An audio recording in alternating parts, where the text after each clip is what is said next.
नमस्कार दोस्तों, studio time में आपका फिर से मैं बहुत बहुत स्वागत करता हूं। दोस्तों, एमपीपीएससी का रिजल्ट आया है, तो उस रिजल्ट को लेकर थोड़ा सोशल मीडिया पर वाद विवाद चल रहा है और इसको विवादों में भी थोड़ा लाने की कोशिश की जा रही है। देखिए, मैंने यहाँ जहाँ तक जानकारी मुझे प्राप्त हुई है, ओके। फेसबुक ग्रुप पर एक सर कुछ पोस्ट कर रहे थे। मैंने उनसे पूछा कि किस तरह की पोस्ट है, मतलब उनका ये कहना था कि जो रिजल्ट जारी किया गया है उसमें अनारक्षित वर्ग, अनारक्षित कैटेगरी, अनारक्षित जो पद है, ओके, अनारक्षित पदों में दूसरे आरक्षित पदों के उम्मीदवारों को मौका नहीं मिला, चाहे वो कितने भी उनका मेरिट बना हो, ओके, उनके अंक जितने भी ज़्यादा हो। अनारक्षित में सिर्फ अनारक्षित को ही सिलेक्ट किया गया है, ओके। तो इस तरह से वो सर का कहना था कि ये हाई कोर्ट, सुप्रीम कोर्ट के नियमों के खिलाफ है और आरक्षण के नियमों के खिलाफ है। तो देखिए, अभी तो मुझे तो नहीं पता था कि ऐसा हुआ है, लेकिन फिर मैंने पूछा कि आप किस बेस पर कह रहे हो कि अनारक्षित में सिर्फ अनारक्षित वालों को ही सिलेक्ट किया गया है, ओके। तो उन्होंने मुझे राजपत्र भेजा, ओके, फरवरी का, कि देखिए इसमें क्लियर लिखा हुआ है। और अभी वो उन्होंने मुझे राजपत्र भेजा कि इसमें क्लियर लिखा हुआ है, ओके। मैंने उस राजपत्र में पढ़ा, मुझे उसकी लैंग्वेज समझ में आ गई। फिर मैंने उनसे पूछा कि मुझे समझ में नहीं आया, इसको थोड़ा समझा दीजिए। तो उन्होंने ये कहा कि अभी जो रिजल्ट बनेगा वो आपको आपकी कैटेगरी में रखा जाएगा, दूसरी कैटेगरी में दूसरे पदों पे नहीं जाने दी जाएगा। अमूमन नियम क्या होता है कि अगर आप मेरिट अच्छे, आपके अच्छे अंक है, तो आप अपनी कैटेगरी को छोड़कर आप अनारक्षित पदों पर आपका सिलेक्शन होता है, चयन होता है, ओके। उनके विरुद्ध आपको लिया जाता है। लेकिन इस बार आप अगर किसी आरक्षित कैटेगरी से हो तो आपको आरक्षित कैटेगरी के विरुद्ध ही लिया गया है। आपके चाहे मार्क्स टॉप 1 हो या टॉप 2 हो, ओके, उससे फर्क नहीं पड़ा। तो इस प्रकार से आरक्षण को लेकर विवाद किया जा रहा था, क्योंकि यहाँ पर भी पेपर में बताया गया कि आरक्षण को लेकर आपत्ति है। तो ये है, मैं आपको राजपत्र भी दिखा देता हूँ। उन्होंने मुझे राजपत्र की कटिंग भेजी, मैं आपको दिखा देता हूँ, चलिए। देखिए दोस्तों, ये वीडियो सिर्फ इन्फॉर्मेशन के लिए है, ओके। और क्या एमपीपीएससी का रिजल्ट किस हिसाब से जारी किया गया है, मैं वो सिर्फ आपको जानकारी दे रहा हूँ। अगर इस वीडियो से किसी को बुरा लगता है तो यार इसमें मेरी गलती नहीं है।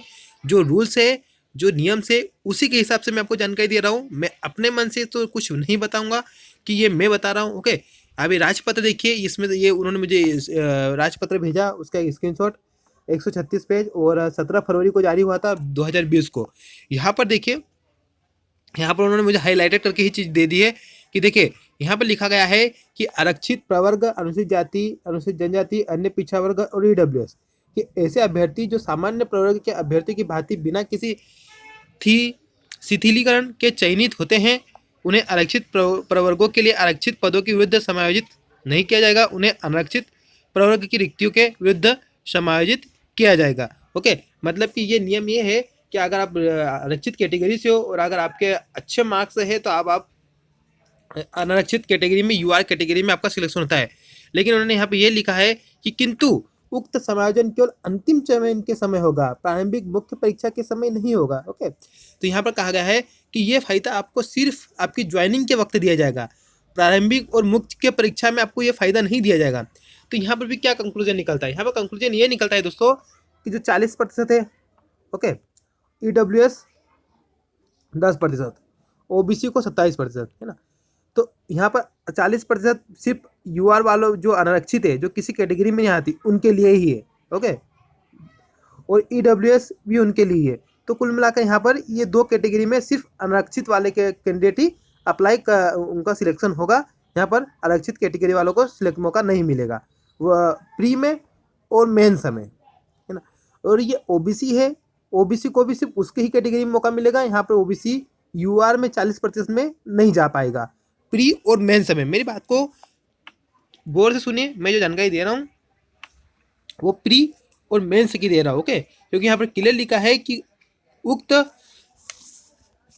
समायोजन केवल अंतिम चयन के समय होगा, ओके।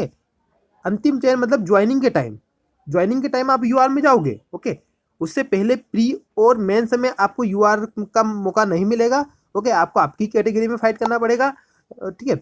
और यूआर में सिर्फ यूआर वालों को ही मौका मिलेगा। तो यहाँ पर यूआर वालों को 40% इनडायरेक्ट रूप से प्री और मेंस में उनको मिल चुका है, और ईडब्ल्यूएस 10% मिल चुका है। तो ये 50% सिर्फ उनके लिए है। किसके लिए? क्योंकि ईडब्ल्यूएस में भी सिर्फ यूआर वाले ही जाते हैं, आपको पता होना चाहिए, ईडब्ल्यूएस में भी सिर्फ यूआर वाले ही जाते हैं। तो यूआर और ईडब्ल्यूएस, 50% में आप नहीं जा सकते हो, ईडब्ल्यूएस में तो जा ही नहीं सकते, ठीक है। आपको आपकी कैटेगरी में फाइट करना पड़ेगा प्री और मेंस में। अब मेंस एग्जाम है, मेंस एग्जाम में भी इसी नियम का फॉलो किया जाएगा। अब बहुत सारे कैंडिडेट दोस्तों इसको विवादित मान रहे हैं, और यहाँ पर ओबीसी संगठन के मैंने एक पोस्ट पढ़ी थी, वो भी इसको लेकर एक्शन शायद लेने वाली है। अब मुझे तो नहीं पता दोस्तों, मैं इन चीज़ों में इन्वॉल्व नहीं हूँ। ओके, कौन क्या कर रहा है, अगर हाँ कोई करता है, मुझे अपडेट मिलती है तो मैं आपको अपडेट जरूर शेयर कर दूंगा। तो थैंक यू, मिलते हैं नेक्स्ट वीडियो में, तब तक के लिए जय हिंद, जय भारत।